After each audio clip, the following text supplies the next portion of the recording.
Hello, everyone. Welcome to our talk today about near-stream computing, general and transparent near-cache acceleration. In modern processors, data movement have become increasingly the bottleneck. Consider this simple program to sum up two arrays and write back to C. In a conventional system, the core needs to fetch both arrays before it performs the computation and write back to cache. This centralized computation only makes the data movement problem more severe. And as the system scales up, it is more and more expensive to fetch data. More importantly, prefetching or streaming can only partially help to reduce the latency and the request traffic. However, they cannot help with the data movement. To tackle this problem, architects proposed various near-data computing techniques to decentralize the computation. They offload the computation to different locations in the system with various technologies. In this work, we will focus on offloading to the shared last level cache. Because as the system scales up, the capacity of the last level cache has been significantly increased. And the principles of near-stream computing can also be applied to offloading to memory or storage. Our key observation is that existing NDC techniques fail to fully cover the triangle of transparency, synchronization efficiency, or generality due to their inappropriate choice of offloading abstractions, be it instructions, user-defined functions, or threads.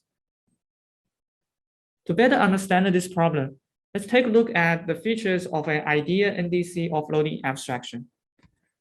It should be transparent, requiring no manual programming, and can be automatically transformed by the compiler while still guarantee sequential semantics.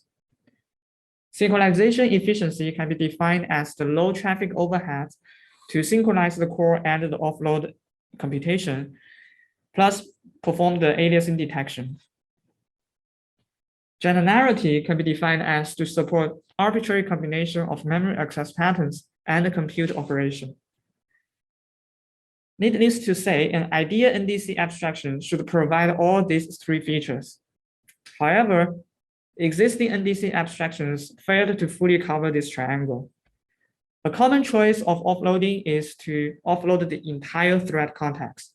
It does provide transparency and synchronization efficiency, but an entire thread context is too coarse-grained, and it only works best with a single data structure. To the other extreme point is to only offload a short sequence of a couple of instructions. It is very flexible and provides transparency and generality. However, it is too fine-grained that it sacrifices synchronization efficiency as it requires at least one request per operation. Some works also offload user-defined functions. It usually requires manual programming and thus breaks transparency. It does provide synchronization efficiency at the cost of sequential semantics. As for generality, it really depends on the implementation and the choice of the user-defined functions.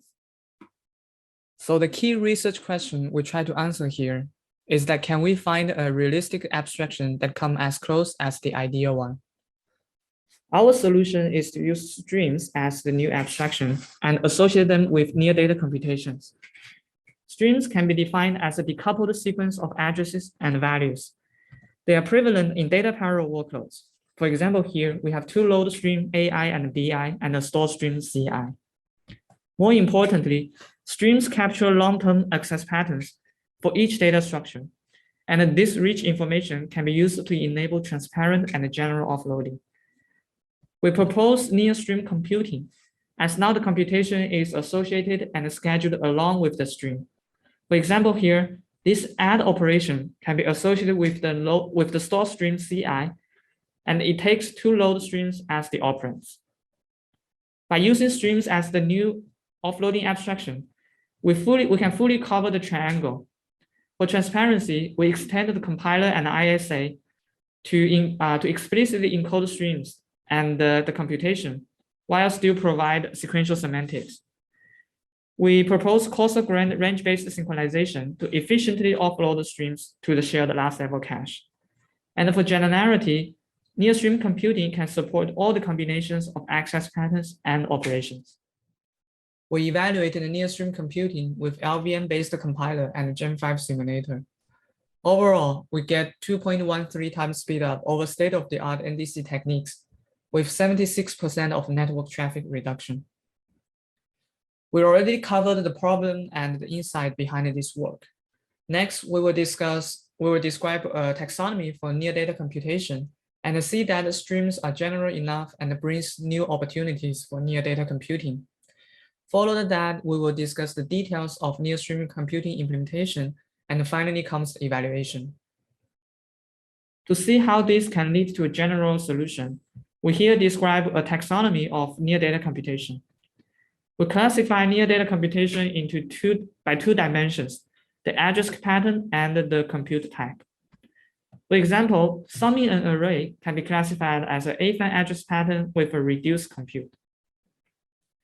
Vector addition has multiple operands, address type, and a store compute, as the compute result is written back to the array C.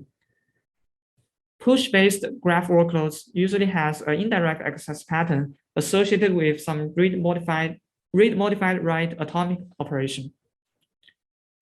And in pointer-based data structures such as trees or linked lists, it is common to have a filter operation F on some loaded value of a point chasing pattern. More importantly, we want to support arbitrary combination of the address pattern and the compute type.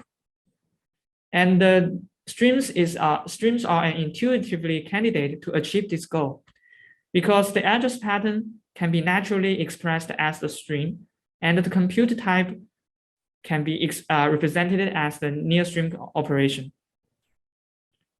Each of this combination requires a different approach. And here we overview our strategy in 3 common scenarios compared to a conventional system.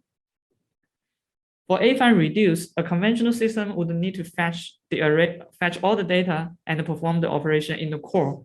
While in near-stream computing, we can offload the stream with the computation and only sending back the final result. By doing so, we are having less request traffic and there's no data traffic at all.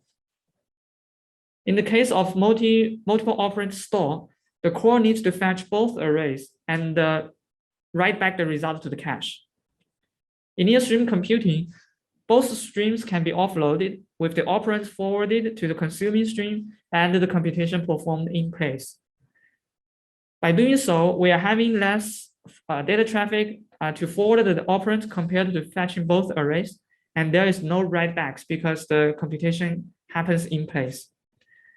When there is an indirect read-modified write, a conventional core would need to first get array A and then compute the addresses and access array B. While in near-stream computing, the indirect stream B can be offloaded along with the direct stream A, and we can directly generate the indirect request in the remote LLC banks. This gives us less request traffic as we are decentralizing the request address generation, and also there's no write-backs. The overall benefit is that we are having less data traffic because the computation is now scheduled near the data, and we're also having less control traffic because we are decoupling at the stream granularity. To better quantify the potential of near-stream computing, here we show the breakdown of dynamic macro operations according to the taxonomy we just introduced. We annotate each benchmark with the major near-stream computation type. And the most important thing to notice here is that each combination is challenging to a certain near data computing techniques. Notice that instruction level NDC always incurs high synchronization overheads, which is indicated here by the underline. Overall, 54% of dynamic macro operations can be classified as near-stream computation. This indicates that streams are general enough to capture most of the benefit of near data computing. Now we already see the huge potential of using streams as the new abstraction for NDC. How do we actually implement near-stream computing? Specifically, how do we embed near-stream computation in the ISA while still preserve the sequential semantics? What is the good synchronization scheme we need to reduce the coordination overheads? Can we reuse the hardware for the computation? as well as when should we actually do the computation offloading. These challenges are critical to solve to enable a general, transparent, and efficient near-data computing. We begin with our near-stream computing ISA design. We explicitly encode streams and compute dependencies in the ISA, and the compiler will recognize the streams and associated computation. Then it will transform the program. Here we have an example program or summing up a vector. In the near-stream computing ISA, we have a stream configure instructions before entering the loop. This will configure a stream dependence graph, in which here the add operation is associated with the reduction stream SV, and it takes the A5 node stream SA as the input. Inside the while loop, we have a stream step instructions, which explicitly advance the stream to the next element. Semantically, it means one load and one add operation. This helps to maintain the original program order. After exiting the loop, we have a stream load instructions to get the final value and a stream end instruction to terminate and release the stream. The near-stream computation is outlined into a separate function with the function pointer in the stream configuration. And most importantly, we require no manual programming, and everything is handled by the compiler. So now we can encode near-stream computation in the ISA. How do we actually compute with no hardware overhead? The insight here is that there is already a core in the remote tile. And we add a stream compute context, which is a light-weighted thread context with no LSQ entries and limited ROB entries. It basically loops over the configured near-stream computing functions and is released when the streams are terminated. By doing so, we are able to reuse existing hardware units, such as the decoder, vector units, etc. To combine everything together, we add two stream engines to the core and the shared L3 bank. The core stream engine is in charge of managing stream configuration and offload streams, and it issues flow control credits and check for aliasing. The L3 stream engine fetches and forwards the operands to the consuming stream, and it is coordinated by the core stream engine for flow control and aliasing check. We also have a stream computing manager, which configures and terminates the stream computing context with the near stream function. Simple scalar operations are handled by the ALU in the stream engines to avoid frequently accessing the stream computing context. So this basically sums up the overall high-level implementation. However, there's still one key challenges remain. So how do we efficiently synchronize the core and the offloaded streams? We need a flow control scheme to avoid the streams running too far ahead or behind. Also, we need to detect possible core stream and interstream aliasing. And it should also provide sequential semantics for transparency and the context switching. The key insight of this work is that synchronization can be coarse-grained and conservative. This is because that streams tend to access individual data structures with non-overlapping addresses. And alias the streams should not be offloaded at all to avoid frequent synchronization. Therefore, we can allow false positives to dramatically reduce control overheads. These insights lead to what we call a coarse-grained range-based synchronization, in which we only synchronize every few iterations against a range of touched addresses instead of each accessed cache lines. Here we show the timeline of range-based synchronization in common cases.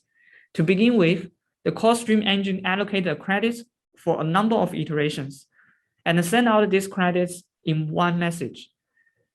Upon receiving these credits, the L3 stream engine can start to translate and access the data.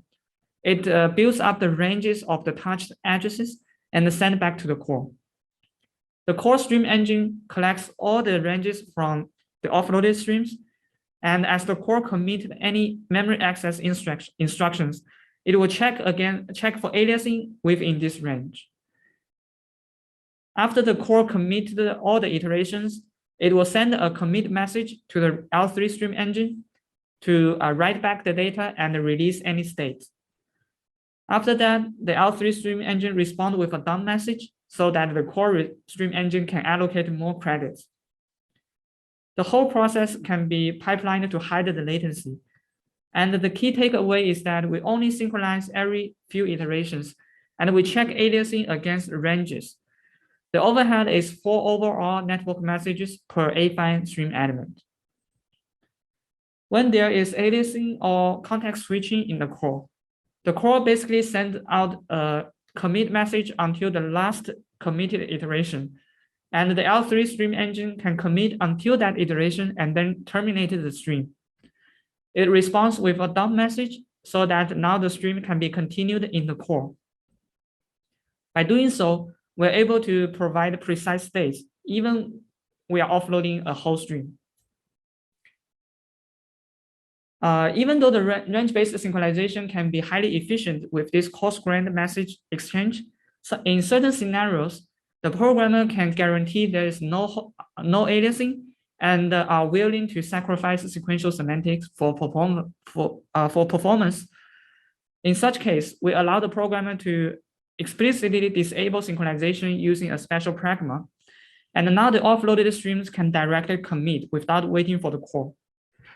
More interestingly, now that since we're giving up the sequential semantics, coarse-grained context switch can still happen at the iteration boundary of multiples of the synchronization granularity. And the fully decoupled loops can now be actually removed. So we can simultaneously execute multiple inner loops at the same time. There are more details in the paper about how the compiler recognizes streams and transform the program, as well as how do we configure nested streams and avoid dead knocks. For evaluation, we use LVM-based compiler to recognize streams and transform the program. We use Gem5 for cycle-level execution-driven simulation.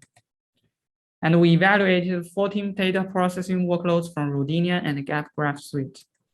They are parallelized with OpenMP and AVX512 enabled. For configurations, we use 8x8 mesh topology and a 3-level MESI protocol. The baseline core has L1 and L2 prefetches, but no stream support. We evaluate 2 configurations for state-of-the-art NDC techniques. The first one is instruction level NDC, in which computation is offloaded at instruction level to the last level cache. And the second one is user-defined function NDC, in which a single operand user-defined function is offloaded at loop level. These two resembles 2 state-of-the-art NDC techniques, OmniCompute and Nivea. For streams, we first have 2 configurations to use streams as the prefetcher and offload it to the LLC, but with no computation. Then we have a near-stream computing, in which computation is offloaded to the last level cache with the range synchronization. We have 2 more configurations for range for synchronization-free optimizations, in which we disable the range-based synchronization and also we remove the fully decoupled loops. First, let's take a look at the overall speed up. Compared to the baseline out-of-order core, streams with no computation achieves roughly 2 times speed up. This indicates that the streams are widely applicable in these workloads. Instruction level of NDC and the user-defined function NDC works pretty well on the workloads they supported, but their overall speed up is limited because of the benchmark with the computation type that they cannot support. NS overall achieves 1.85 times speed up over the instruction level NDC, and the NS decouple achieved 2.12 times speed up over the user-defined functions. More importantly, range-based synchronization incurs low overhead as NS is only 8% slower than NS no synchronization. To better understand the source of the performance improvement, here we show the breakdown of the dynamic micro operations.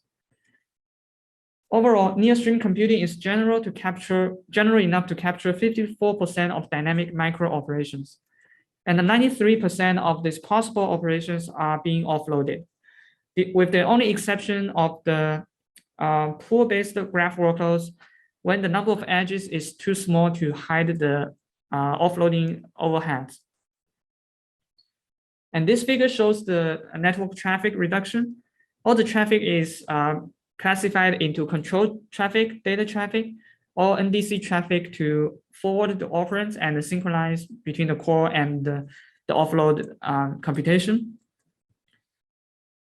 Overall, instruction level NDC and the user-defined NDC reduce network traffic by 50% and 40% respectively.